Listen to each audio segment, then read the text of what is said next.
dalaşaq, barışaq. Dodaq məndən olsun, dil səndən olsun. Yəni deyir, dodaqla onlarımla zimzimə sözlər məndən olsun, dillə danışıq sözlər səndən olsun. Leyli kimi ilqar verək gözlüyüm, həsrət məndən olsun, il səndən olsun.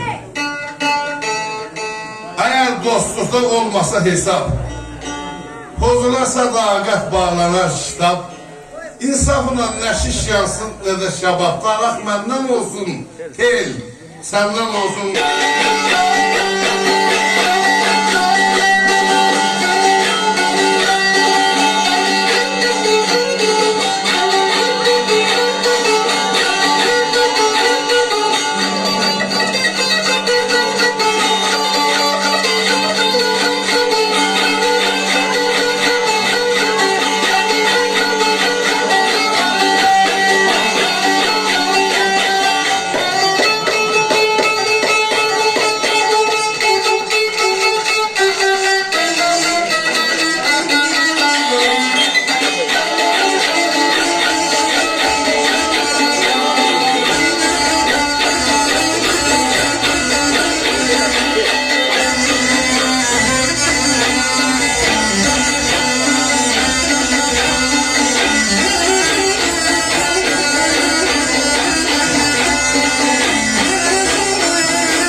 Olsun.